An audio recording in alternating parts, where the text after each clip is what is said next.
Today, survival is not the whole victory. Vega runs from one fight, then finds a worse path forward. One ally becomes food, one enemy becomes stronger, and the retreat carries that danger away.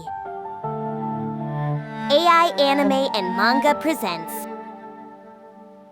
If you enjoy these light novel episodes, please like, comment, and subscribe. YouTube members get upcoming episodes before public release and help cover AI narration, subtitles, thumbnails, and rendering. Now, back to the moment 3 allies split from the main fight and every support front starts to turn. Kumara, Ranga, and Soei, working as a team away from Rimuru, each went to provide support against a different opponent. There was no verbal consultation between them. They simply chose where to go by instinct, reading the approximate strength of each foe and moving toward the front that needed them most. Ranga made a beeline for Vega. Vega had the largest aura of anyone in the area, and his momentum made him look even stronger than Ranga. As expected, he was presiding over the fiercest battle of them all.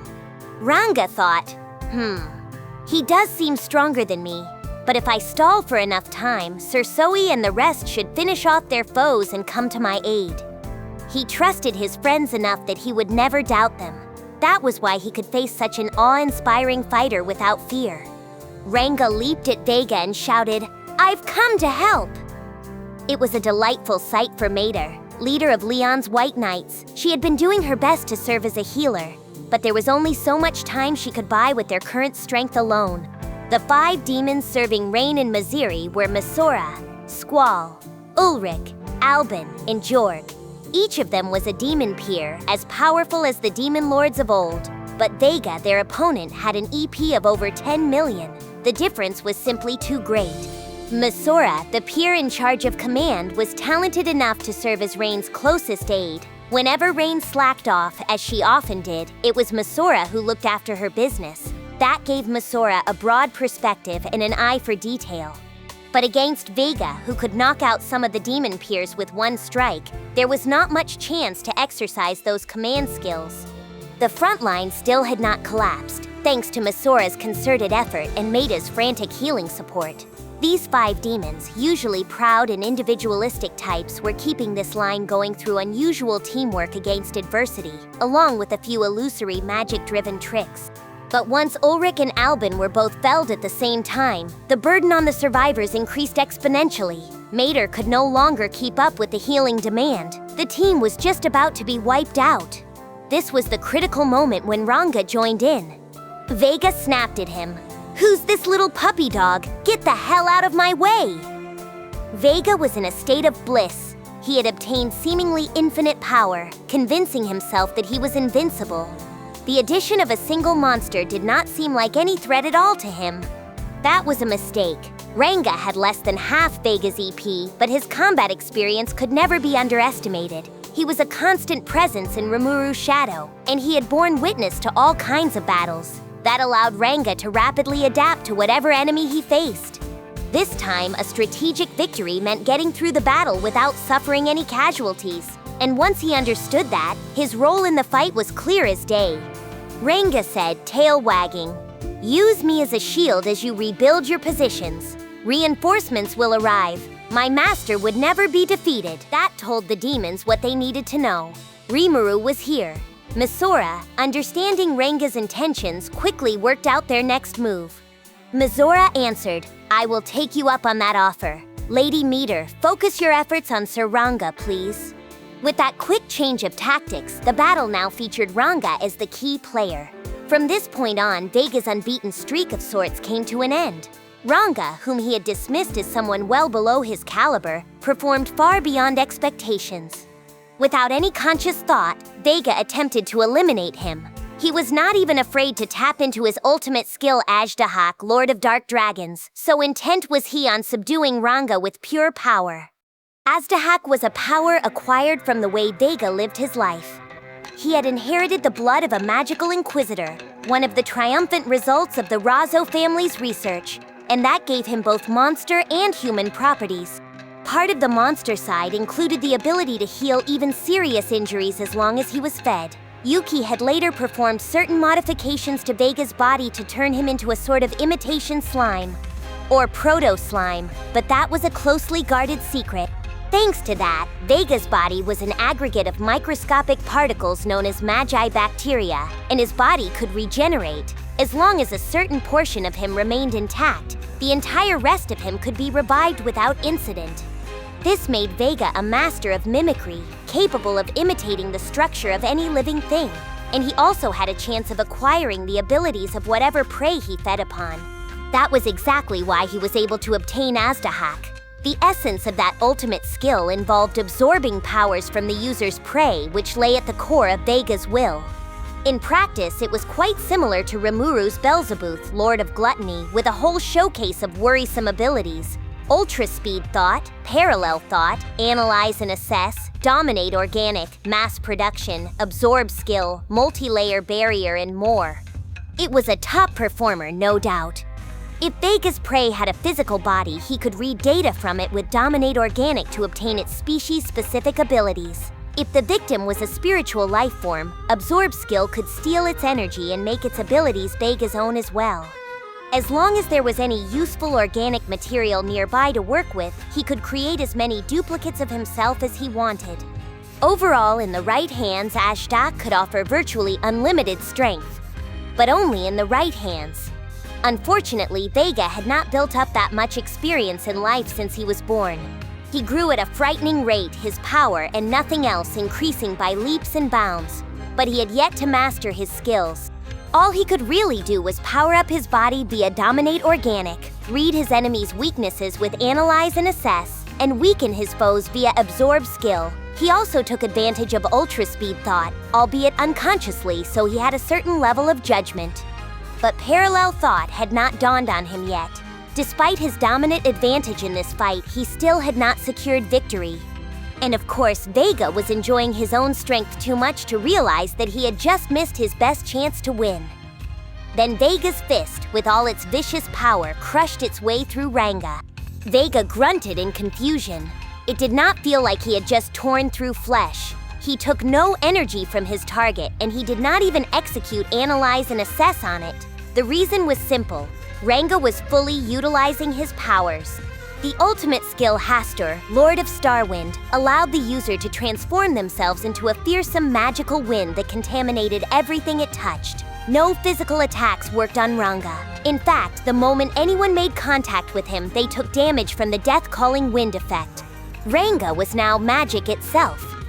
Much like how Carolan's Burst Roar skill worked, he maintained his shape and mass. But he had transformed into a mass of conscious particles housing untold destructive energy, just like a spiritual life form. Even a simple headbutt could become a devastating attack, and there was no need to explain how fearsome that was. In Ranga's case, Hastur was classified as a change in status, unlike Burst Roar's skill classification. It consumed a great deal of energy, but being in magic wind mode did not put any further limits upon him. This was the strength one could boast when they could fully handle their skills. Vega might have more EP than Ranga, but in terms of fighting ability, the winner was clear. Ranga laughed and said, "Looks like your fist doesn't work on me." Ranga was actually just as surprised. He had been on guard, assuming Vega was stronger than him. Rimuru was always a cautious fighter, a habit Ranga had grown to imitate. He did not dare let his guard down against Vega, not when Vega had over double his energy. But this? He almost suspected it was some sort of trap. Vega roared, "Damn you! You're just a stupid dog and you dare mess with me?" Enraged, Vega lunged at Ranga, fists flying. Only then did Ranga realize that his opponent was less than intelligent. Wildly flailing at Ranga in magic wind mode was no different from inflicting wounds on yourself. Vega was willfully damaging his own body, and Ranga did not even know how to respond. The correct countermeasure to Hastur was to wrap one's fist in a skill-driven aura before attempting a punch. The same would be true when attacking with a weapon. Against a skill like this, another skill was the only approach.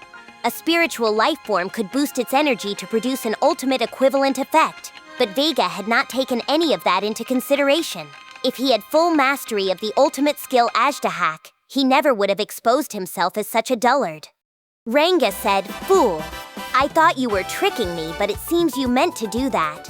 If so, allow me to descend upon you at once." With that declaration, Ranga began to run at full speed. He was now a jet black wind, joyfully toying with Vega, leaving sound behind and filling the air with afterimages of himself from the ground up into the sky. It became a great howl that reverberated into deep space. Combining Haster with the skill Dominate Sound and Wind, Ranga amplified his speed and destructive force. A quick application of Dominate Space created a force field, and within it he invoked Dominate Weather, creating a death storm for the finishing blow. The storm grew and grew, until it roared across the landscape and became the all-destroying skill Apocalypse. The entire process, from start to finish, was called Apocalypse Howling.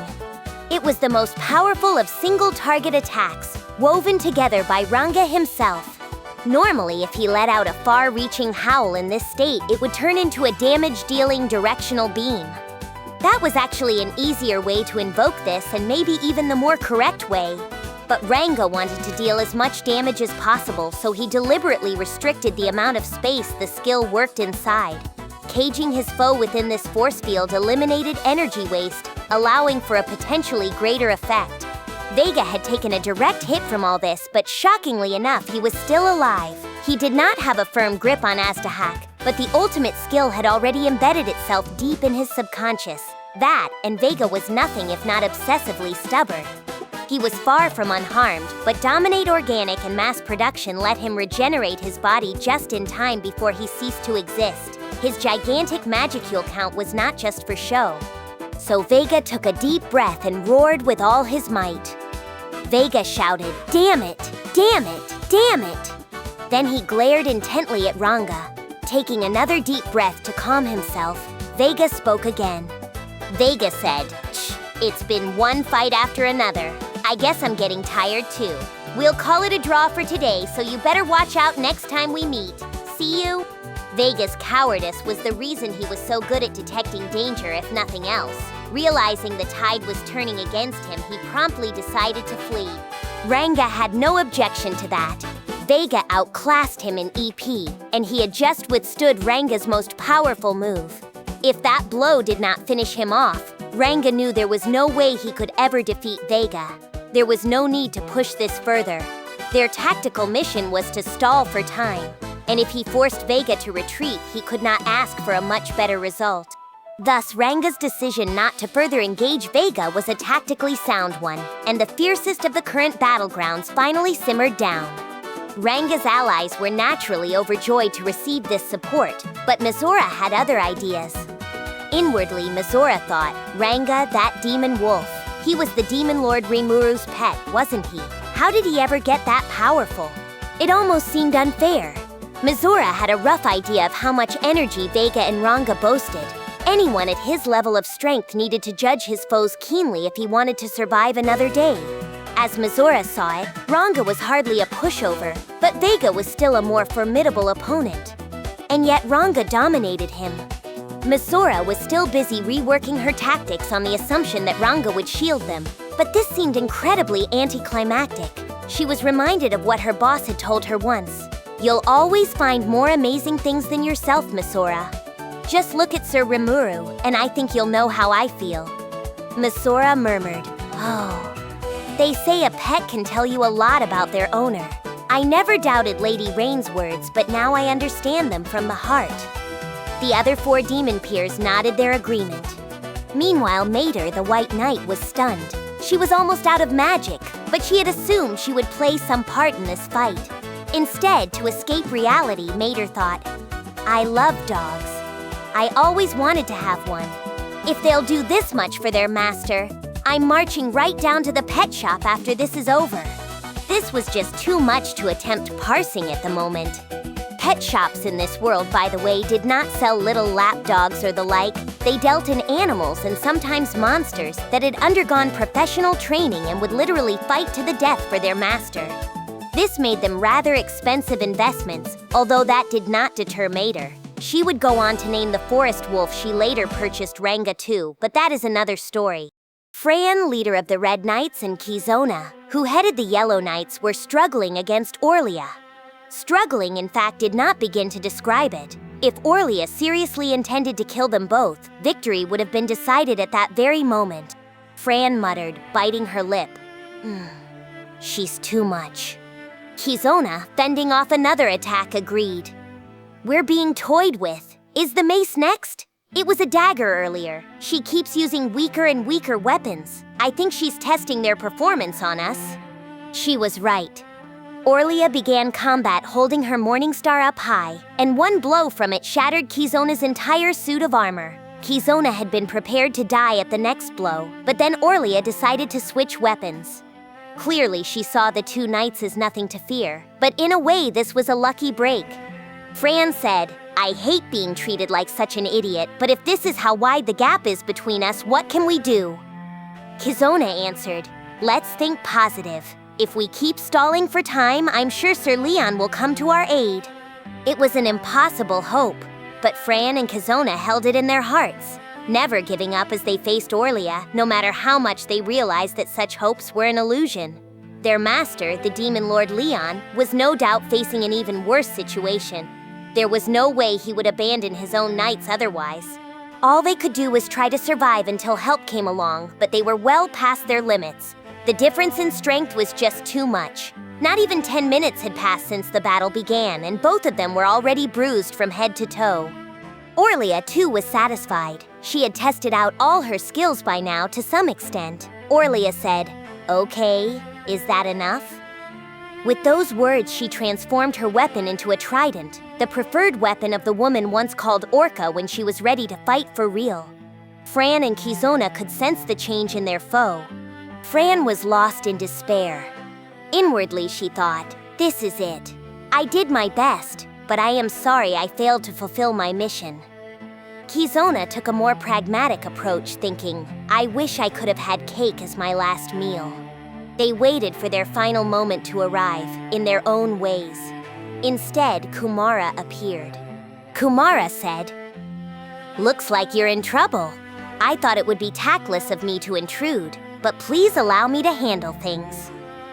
Kumara, transformed into a beautiful woman, stood before Orlia as if to protect the two knights. So began the battle between them, which once again proved one-sided. Now it was Orlia who was hopelessly outmatched. Orlia cried out, No! Why is this? Orlia could not help but cry out in astonishment. Her ultimate enchantment multi-weapon let her create God-class weapons of any type, and she had God-class armor on to match. But Kumara's nine-tail gouge thrust totally ignored that armor as it inflicted damage on Orlia. Her gear was not shattered, but the sheer impact of these tail-driven strikes hit home, sapping her strength. Kumara said, Quite weak, aren't you? In that case, I hardly need to deploy my 8 legions. Kumara had considered whether to send out any of her tail beasts to gauge her enemy's strength, but after their initial clash, that did not seem necessary. Orlia was a first-rate fighter and a menace with her advanced magic, but her moves were no different from what any human could do. She did not surprise Kumara in any way. After gaining experience against powerhouses like Caroline and Frey, this opponent was not nearly enough to challenge Kumara. She needed to keep Orlia's equipment in mind, but not even that was a threat. That was because Kumara had undergone another evolution, a change in species from Ninetail to Divine Fox, and this new divinity had greatly enhanced her might. Orlia, too, was divine by nature, with the seraphim inside her. In terms of existence points alone, there was not that much difference between them. Kumara's had grown a bit, but it was still a little under 2 million, while Orlia's was a bit past that. In terms of sheer numbers, Orlia had the edge. But Orlia had one distinct disadvantage. She had only experienced the world as a human being, and thus she had far too narrow a view of how to use her powers. Orca and Alia, the two humans that formed Orlia, were two of the most senior officers in the Yuki-led composite division. They were as strong as the Imperial Knights, the mightiest group in the Empire, and now their souls were mixed together, placed into a walking dead, and even granted a seraphim's power. Alternative, the ultimate enchantment Michael granted her, had even turned into multi-weapon, reassuring her that no one on this planet could defeat her. Her experiments with Fran and Kizona seemed to confirm this too, giving her even more confidence. The weapons her skill created were just as good as any God-class item in existence. The way Fran and Kizona's attacks completely failed to work on her was proof enough. They could not even touch her body. Her god-class armor completely repelled them, and one swing from her weapon shattered her foe's gear. Orlia had accumulated too much confidence in her power, and now it was making her struggle against the reality she faced. Orlia shouted, "Don't you dare mess with me! I'm about to get real serious."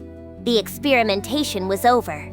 Orlia swung her trident with all the skill in her possession, transforming the magic Aaliyah excelled at into lightning. She wrapped it around the spear Orca once swung with such sharpness. Even Kumara would have to be fatally wounded by it. But her 9 tails, covered in an aura of divine energy, moved independently to block the trident.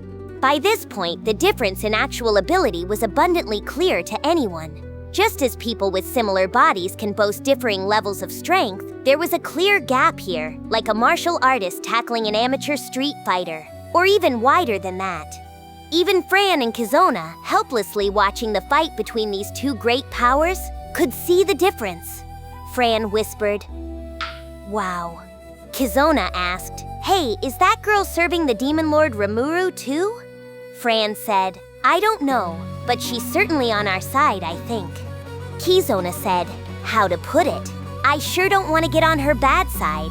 I mean, here's this girl we don't know at all and she's destroying her." Fran cut in, "Don't say it. I know exactly what you mean already." They were smitten with Kumara's heroic figure. She was just standing there in all her bewitching beauty, not even taking a step. Once you knew the truth behind her, there was no point debating who was the stronger fighter at all. Kumara's smile widened as she asked, "Now, are you ready?" Orlia said, "I can't accept this. I'll never accept this. We have the greatest power there is, the power we need to serve the almighty Michael." Kumara replied, "You do, huh? But it doesn't work on me." She mercilessly told that to the agitated Orlia. This much was proven fact, but the insult was enough to enrage Orlia further. Orlia shouted, "Don't give me that crap. I am Orlia, ready to destroy the enemies of Lord Michael." She staked her pride in this final stand, giving Kumara all she had, but it was nothing short of thoughtless. A suicide attack with no plan behind it had no meaning against Kumara. One tail whacked the spear out of her hand. Another 4 caught each of her limbs, and with the dull sound of snapping joints, Orlia met what must have felt like a cruel end. Kumara said, "My name is Kumara. Kumara the Chimera Lord, and may you take this memory with you to the afterlife." It was perhaps a bit late for Kumara to announce her name as she smashed her tails against the inert Orlia over and over again. Arius had the ultimate enchantment Sandalphon, Lord of Judgment, and he used it well. It was overpowering Oxian of the Blue Knights who fought alongside Maziri's chief officer Khan. The one-handed sword Arius carried was god class as well, on loan from Orlia. He had earned the kind of strength he never could have imagined as a human being, and it made his sword more lethal by the moment. That was why Arius had put off killing them. These 2 lower-ranked fighters were perfect playmates for testing his power again. Both he and Orlia knew that bullying the weak was far from praiseworthy behavior. Unlike Vega, they still had their common sense, and they would not engage in personal affairs like this during a mission. But this was different. Their shared thought was that if they did not test their newfound powers, things far different from what they had before, it would only hinder them in future battles. Learning what they could do and how far they could push themselves was necessary for any first-class warrior. Arius therefore saw it as perfectly valid to have a bit of playtime here. Oxian and Khan, of course, could see right through his intentions. It was humiliating for these 2 proud men, but this time it was also convenient. Their goal here was to buy time, a tall order given their abilities. Even though they knew this was just a cruel experiment, they had no choice but to face Arius with all their might. But while Oxian still had his wits with him, Khan, the ancient great demon that he was boiling like hot lava on the inside. Khan thought, "I will kill him. This must never stand." As the first to ever serve Maziri, Khan was normally a calm, collected man, but he did not have Mizora's level of patience. He was always in awe of his colleagues, wondering how they could ever endure all the hardships Lady Rain gave them. Being subjected to this level of humiliation had pushed his anger to its peak. However, there was a merciless wall between Khan and Arius.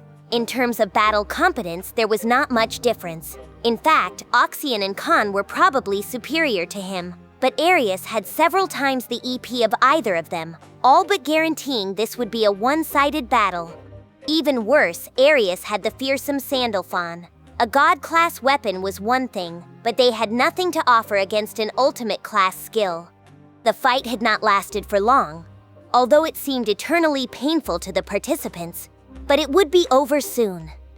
The look on Arius's face changed. He sensed something. Arius said, Well, that ought to be enough. You guys were pretty strong too, huh?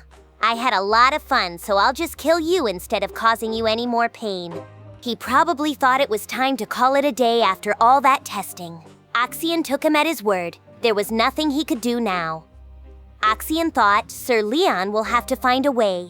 I'll have to apologize in the afterlife for failing in my mission. Khan, too, was etching his anger into his very soul. Khan thought, even if I die here, I will never forget my grudge. I will remember your name, Arius, and when I am resurrected, I will kill you. For a demon, death is merely a status change. As long as their heart core was intact, they could be resurrected over the course of several years. It could take a few centuries if they were damaged that badly, but even then they would always come back to life. Thus, Khan swore his revenge, confident that he would be able to act on it someday. Damaging a heart core required spiritual particle-level interference. Without destroying one with disintegration or the like, no one could touch the corresponding data particles. Arius had Sandalphon, so if he was aware of this fact, he could have crushed both their heart cores. But Khan was not too worried about that. Arius's swordsmanship, physical strength, skills, and everything else were all top-notch. That much was no exaggeration. But his spirit had not deviated from that of a normal human being.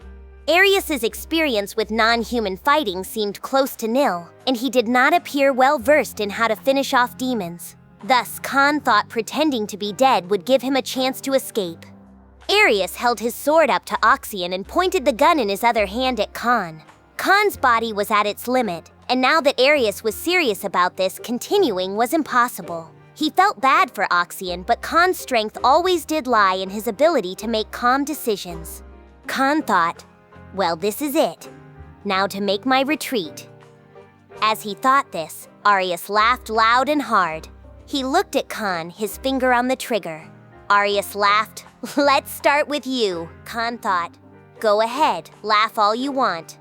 But then Khan's eyes opened wide. Someone had appeared from the shadow at Arius's feet, swinging a sword. With that, all the danger was gone. Khan recognized this man. He called himself Soei and served the demon lord Rimuru. Oxian recognized him at almost the same time. Oxian shouted, Sir Soei, the reinforcements arrived in time? The Blue Knight might have been overjoyed, but Soei scowled bitterly. I meant to kill him with one blow, but perhaps that was a little too optimistic. He's still alive, so stay on your toes.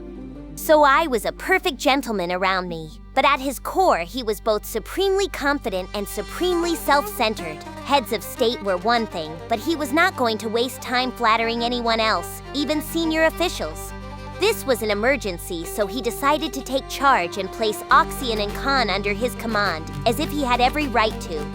Arius had been taken by surprise, but he was still alive, just as Soei said. He had regained his footing, although there was no small amount of blood coming out of his mouth.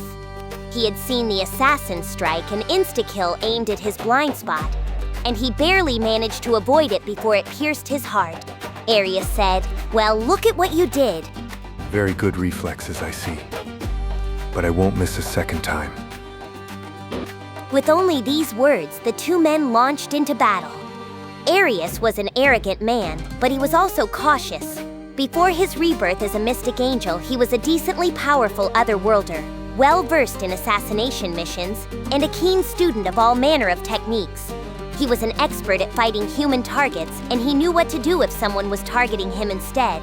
He never let his guard down, no matter the situation. And even as he brought Oxian and Khan to their knees, he never forgot to keep a vigilant eye on his surroundings. That vigilance saved his life, but that was all. More powerful than me? A standard approach would be risky. Arius asked. What'll you do then? It was power competing against power, lives staked against each other. Arius had never felt more alive. The injury he just received had already fully healed. His life force had been boosted beyond imagination, and he had even made a Seraphim's force his own. He had not quite shed his old habits from his human days yet, but Arius was already residing on a plane well beyond any human being. Arius thought, I have power beyond even demon lords. No matter who faces me, they'll never make me break a sweat. With this self-praise, Arius gauged Soei's next move. He was aware that he outclassed Soei in force, just as Soei himself admitted. Since the skill difference did not seem all that great, he did not doubt victory for a moment. That was not him letting his guard down, but he approached this fight with far too much of a chip on his shoulder. No, from the very beginning, Soei had no intention of staging a serious fight with Arius. Battles were meant to be won first and foremost. No matter how entertaining the match was, if he lost it, it was over. Soei was therefore not picky about his methods. From the beginning, Soei kept his separate body hidden, looking for an opening from Arius. He kept himself close to his foe, giving him the impression that he was gradually beginning to struggle, inviting Arius to slacken a bit. Thus, while making it look like he was exerting his utmost effort, he relieved Arius of all his winning cards, one by one, building the surest path to victory. Then the moment arrived. Arius warned, "You're a strong one, I'll give you that. That's why I'm gonna kill you with the best thing I got here." With that warning, Arius fired Sandalphon's most killer blow, a judgment bullet. It ripped through Soei's separate body, making it vanish in a puff of smoke, and Arius immediately assumed he had won. How could he not have? Judgment bullets could only be fired once per day, but this was the most powerful means of attack he had. Maybe not as strong as the bullets Lieutenant Kondo shot, but still, nothing could take that bullet and not be torn apart. He could not be blamed for thinking that Soei was destined to die. But that was exactly what Soei wanted. Thousand Shadow Death. Arius gasped. Huh? The shadow extended, seizing Arius. Arius strained against it. Wait. And so, after pinning him down helplessly, Soei used the pair of swords in his hands to destroy his opponent's heart. Feldway speaking up was what finally got us out of this stalemate. Feldway said, "Well, it's about time. Any further combat seems meaningless." Hearing that, the first words in my mind were, "Say that sooner, dude. If I could have cornered him right here and now, that would have been best." Sadly, we were the ones without much of a leg to stand on here. I think backup would have come our way if we kept fighting like this, but honestly, I could not be too certain. I did not think Ranga or anyone else was about to lose. But I could not deny that this might be overly optimistic of me. The whole castle had this aura of danger around it, so now I was getting nervous. Were they struggling? Generally speaking, I did not want to fight at all unless I knew for sure I could win. This time, though, we came in without ample preparation. We had flown over to enemy territory without fully analyzing their forces. I did not expect our communications to get cut off like that after all. We had at least an image to work with thanks to Dino's tattling, but this was a lot more resistance than I anticipated. I mean, Jahil was just overwhelming Benimaru over there. It was not fair. I was kind of running on the idea that Benimaru would whip his guy real fast for me like usual. But this was hard to believe. If anything, it was a wonder he was still on his feet. So yeah, if Feldway was ducking out, I was not about to stop him. I was not, but I would not neglect to egg him on a bit. Out loud, I said, "Oh? You think I'm about to let you go that easily?" Sylvia, still fighting Leon, seemed the most surprised by this. She glared at me, all but screaming not to press my luck. I got the idea she was not as socially tactful as her daughter Elmesia. It was better to hide your true feelings at times like this. When you are struggling, say the opposite of what you think to trick your foes, right? That is textbook stuff. Feldway answered, "Not only have we achieved our goal of bringing Leon, possessor of Metatron, Lord of Purity, into our fold, we've also rooted out and eliminated the traitor in our way. I've even examined your full skills from start to finish. We've accomplished quite a bit here. He was not about to put up with that kind of goading, huh? But then, that was my whole mission here. Not to sound like a sore loser, but I wanted my opponent to feel good about leaving. If he said, actually, never mind, at this point that would be trouble for me. So, as I kept telling myself, go away, I continued ribbing Feldway. I said, oh what, you scared of me? Well, my friends are gonna run in here pretty soon. Then I win for sure, so I get it if you wanna run. I launched another onslaught as I spoke. Feldway, perhaps a little shaken by my words, slowed down for a moment. I could feel my sword graze him, but he was unharmed. Or was I wrong? No, I felt like I had grazed him a few times by now. Feldway said, you are annoyingly impertinent, you know that. Just like the Master of Noir should be. The next time I see you, I'll crush you with the kind of force you've never seen before. I hope you're prepared. I shot back. Not if I do it first. You seem to have a pretty hard time with Diablo, so I'll just pit him against you next time. Feldway went silent. I was sounding like a character from a comic about juvenile delinquents, but now Feldway seemed mortified. He looked like this was the last thing he ever wanted in this world. That expression of his was impossible to miss. My most secret of techniques, leaving it to someone else. But it was so effective this time that I thought I really would push Diablo on him, no matter how much he whined about it. You know, for a grown-up like me, being able to read the atmosphere and gauge people's reactions are essential skills. Keep a careful eye on people and you can gain a basic idea of what they like and do not like. After working in the construction industry for over a decade where social skills made all the difference, I was pretty comfortable throwing this kind of harassment around. It was obvious from Feldway's words and actions that he had a hard time dealing with Diablo. I kept worrying that I was mistaken as I spoke to him, but I did not seem to be, which was a relief. Feldway said, you really are a thorn in my side. I replied, I'm quite honored by your praise. Feldway clicked his tongue. Enjoy it while you can then, J-Hill, Leon, we're pulling out. Feldway, running away from our debate, announced his retreat to the room. This was a mental victory for me, and, joking aside, a tactical victory for all of us. J-Hill asked, We're not going to settle this here? Feldway answered, no. We're under Sir Michael's orders. J-Hill said, all right. I am in your debt, and I'm not in the best of shape either. I'll obey you this time. J-Hill was dominating Benimaru at the moment, but still he grudgingly agreed to this. If he wanted to make this a big debate, that honestly would have been trouble for me, so this was a real help.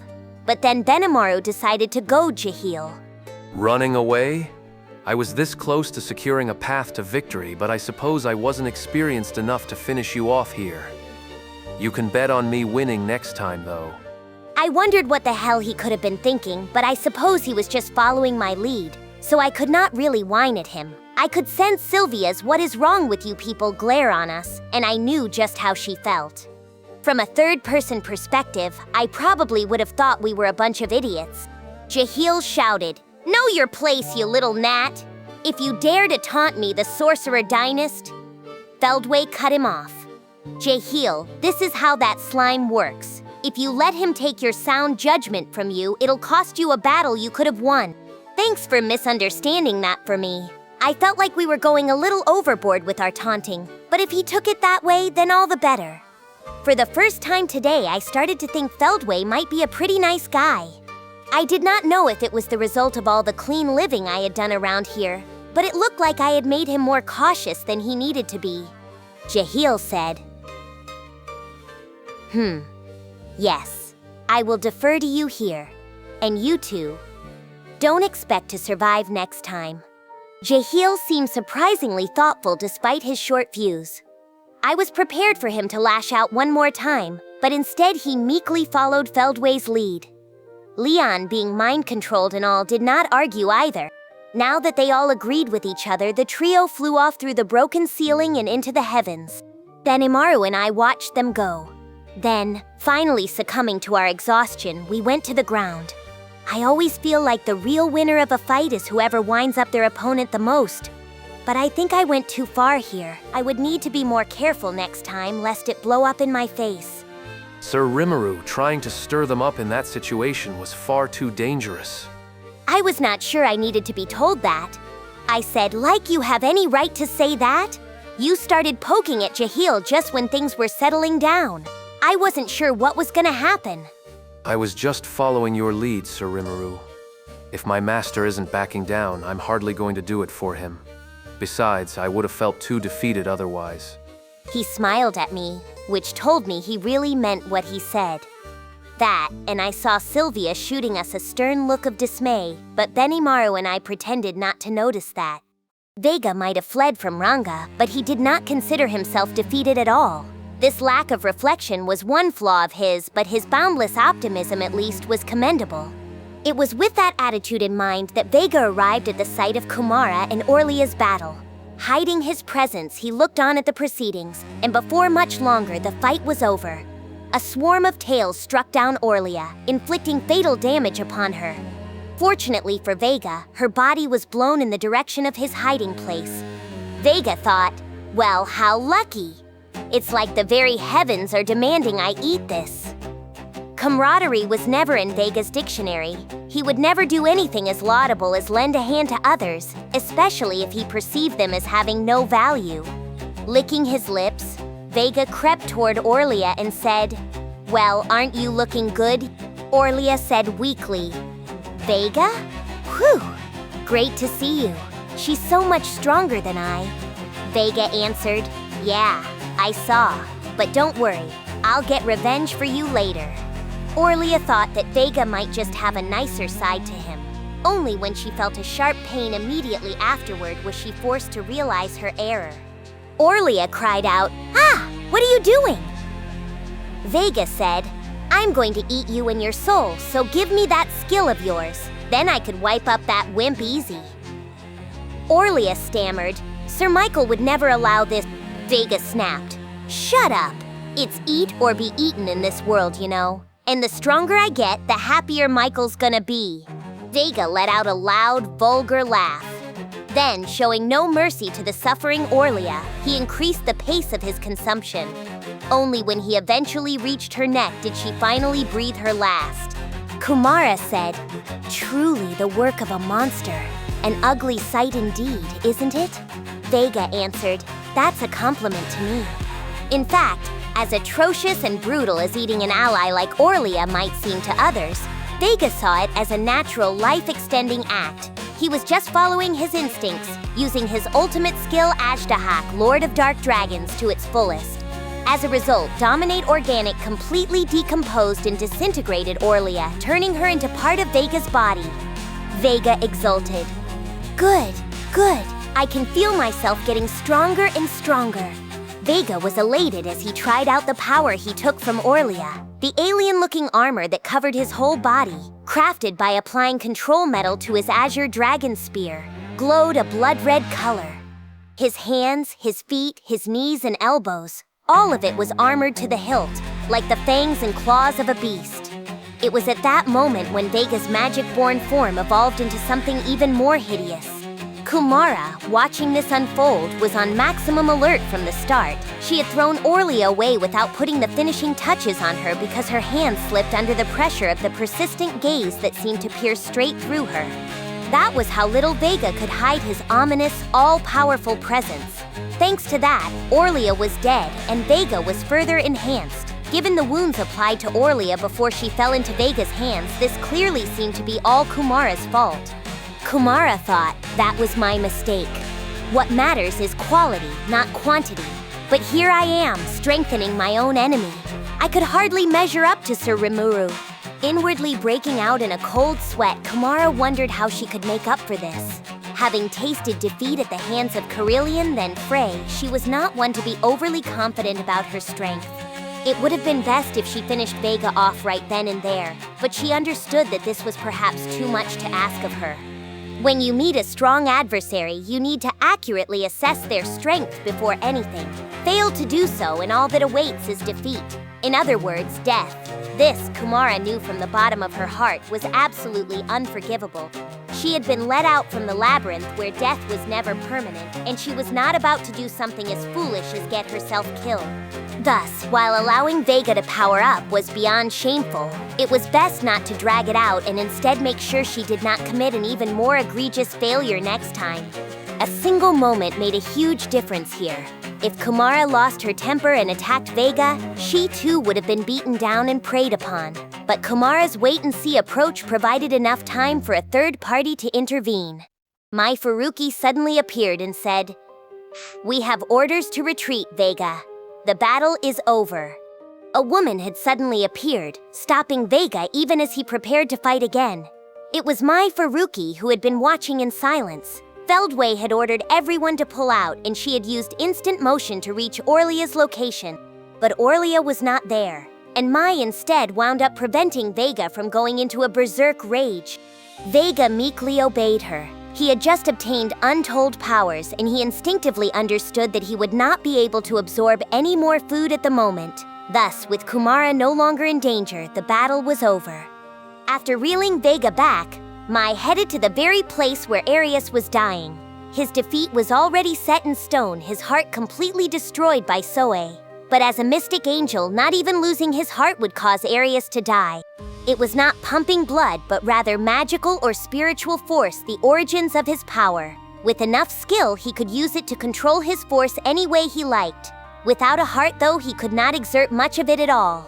It was certainly a critical situation. In an Arius's case, he was growing lethally weak, the remnants of his human days still not fully leaving him. If something was not done, his injury would be lethal before long. So I leaped back as soon as he felt the presence and turned toward it. Who are you? Vega answered first. "My name is Vega, and you should be glad I gave my name to a minnow like you." Soei's face collapsed upon hearing this. He was aware that he tended to lose his temper easily, but that was ill-advised for a covert agent like him, so he had learned how to separate his head from his heart and turn his anger into energy. Normally, despite his anger, he would flash a cold smile as he calmly tormented his enemies. That seemed difficult right now. One look at Vega and he knew he had grown freakishly strong.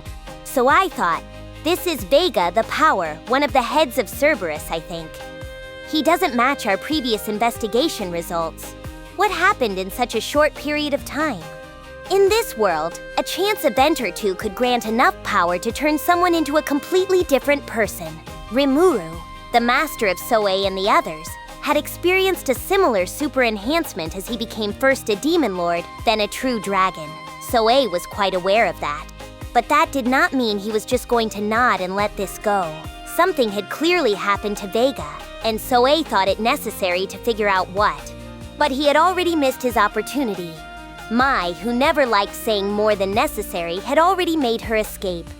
She escaped my notice when she appeared here and then disappeared without warning. She might be even more trouble than Vega. Khan nodded as he walked up to Soei. It's likely instant motion. When traversing space, whether via magic or a skill, you always need to perform certain preliminary steps first. Skipping those and instantly leaping away without a trace should be impossible for anyone other than a primal. It's theoretically doable, yes, but no one has achieved it yet. It'd take a miracle. He might have been battered and bruised, but Khan was as imposing as always. He was a grand demon back in his realm, but he did not neglect to thank Soei for his assistance. Oxian did the same once he came up to them. No need to thank me. I was only following Sir Rimuru's orders. Soei did not seem to appreciate the gratitude. Letting his enemy go was a major loss in his book. And I even failed to finish off Arius there. We have to assume the enemy has more intelligence on us now. It'll be a tougher battle next time. Our tactical goal of survival may be accomplished, but we can't be too happy about it. Khan and Oxian looked at each other. As far as they were concerned, simply surviving today went well beyond expectations. Soei, meanwhile, did not have time to dwell on this. It was his job to consider what would come next. He, too, had obtained intelligence on the enemy, and as he reflected on his failure, he realized that this new intelligence called for a new strategy for the future. Route confirmed. The next episode and full playlist are ready. Then don't stop here. Keep watching in story order and subscribe before the next part drops.